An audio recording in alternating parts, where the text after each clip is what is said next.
On August 28, 1990, a violent F5 tornado carved a path through the Chicago suburbs, killing 29 people and leaving hundreds injured.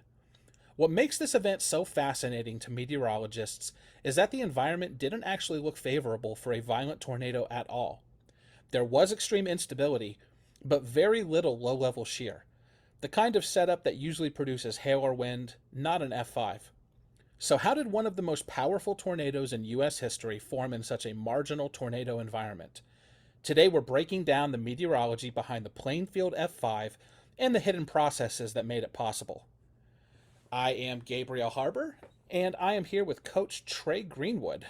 Trey, how's it going today? Doing well. How are you? I am doing all right. Before we dive into the questions with Trey, there's a link in the description where you can get the cheat sheet for this episode. Cheat sheets contain all of the notes we use to build out each podcast, and if you click that link one time, you'll unlock access to the cheat sheets for every single episode we ever have or ever will record. This conversation was also sourced from one of Trey's YouTube videos on his Convective Chronicles channel, and the link for that video will be in the description below in case you want to learn more about the event. Question number one, Trey. What made the Plainfield, Illinois tornado such a historically unusual event? First of all, this was in August, late August to be exact. And while summer does tend to be more active in the Midwest, to get a intense to violent tornado setup out that way that late in the year in the summer is pretty rare. So to have that happen, you just don't see that very often.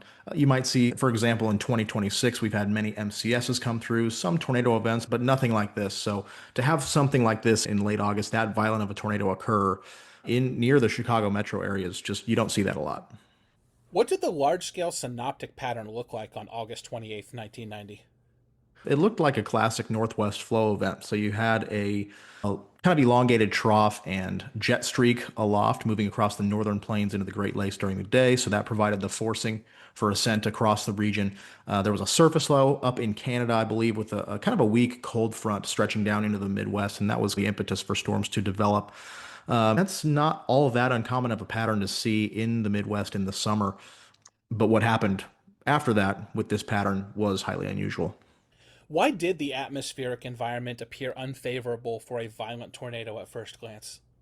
This was a classic high cape, low shear type setup. So you had explosive instability. If you were to look at the soundings from that day, they showed very strong instability. Not uncommon for the summer.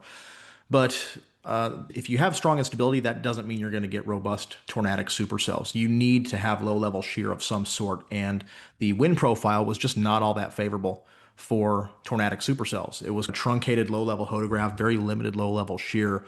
So it just didn't appear that significant to violent tornadoes were in the cards. And it was going to take something to compensate for that weak low level shear in that highly unstable environment to get the job done. And that's what happened. Before we move on to the next question, I just wanted to let everyone know that if you appreciate these podcast episodes and you'd like to see us continue creating more, we do have a channel membership on our YouTube page. If you're listening on Apple or Spotify, the link is still down in the description. We would appreciate your support, and there are also some really cool perks for you to check out. Next question, Trey. What storm scale processes likely allowed the Plainfield supercell to produce an EF5 tornado? So it's a little bit tough to tell 100% because we don't have really high resolution radar data from back then. But the National Weather Service office in Chicago actually digitized the radar from back then. And you can find that on the event page they have for the Plainfield case. But what it appears happened with this storm is we got a supercell to develop. It produced an outflow boundary, and that outflow boundary kind of surged out ahead of the storm. So there are some photos from before the Plainfield tornado began, and the storm looked very outflow dominant. You could see a shelf cloud on it, very strong straight line winds with it, but nothing that would scream like this was going to turn into a tornadic supercell. What looks to be the case here is that the storm actually caught up to the boundary, its own outflow boundary, and ingested that boundary. And as we know, outflow boundaries are often critical for taking environments that maybe are not all that favorable for tornadic supercells to ones that become significant tornadic supercell producers. And that's what happened here, it looks like. The storm caught up to its own outflow boundary, ingested that strong low-level shear and vorticity along that boundary, and in a very unstable environment like we had that day, it was able to really stretch that spin into the vertical and create an extremely significant tornado from it. Bonus question here for you, Trey. Have you seen any other events where a storm has literally produced its own outflow boundary like that it caught back up to and then used for tornadogenesis?